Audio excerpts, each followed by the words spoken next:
जालन्यात अंतरवाली सराटीमध्ये उपोषणाला बसलेले मनोज जरांगे पाटील यांच्या मराठा आरक्षणाच्या मागणीनं अनेकांची कोंडी केली आहे। मराठा बांधवांच्या भावना तीव्र असल्यानं या विषयावर नेते थेटपणे व्यक्त होताना दिसत नाहीत। मात्र संभाजीराजे छत्रपती यांनी या मुद्द्याला थेट हात घातलाय।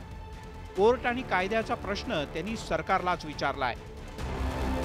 तुम्ही सोशल बॅकवर्ड नाही आहात, तुम्ही माझं वाक्य नाही, हे सर्वोच्च न्यायालयाचं वाक्य आहे, तुम्ही पुढारलेला वर्ग आहे।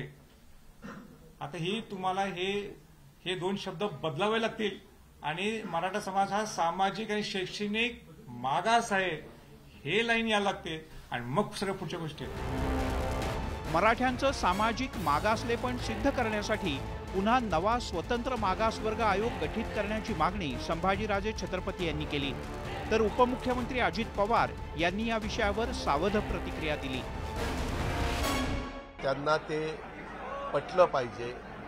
आम्ही सांगून अद्यापर्यंत आम्ही त्यांना पटवून द्यायला कमी पडतोय, त्यामुळे त्यांना ते अजून पटेना, म्हणून त्यांनी शेवटी शिष्टमंडळ पाठवलं, त्यांच्याशी पण मुख्यमंत्र्यांनी चर्चा केली।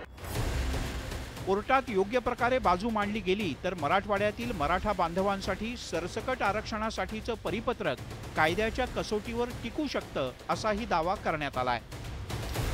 प्राप्त परिस्थितीमध्ये टिकेल असं म्हणजे न्यायपालिकेसमोर टिकेल असं आरक्षण देता येईल का अशी विचारणा होते आहे।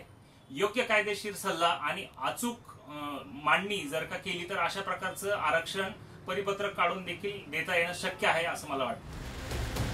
मनोज जरांगे पाटील यांच्या मागणीनुसार मराठवाड्यात मराठा समाजाला वंशावळ न तपासता सरसकट कुणबी दाखले देण्याचा GR काढला तर ओबीसींच्याकडून त्याला कडाडून विरोध होईल।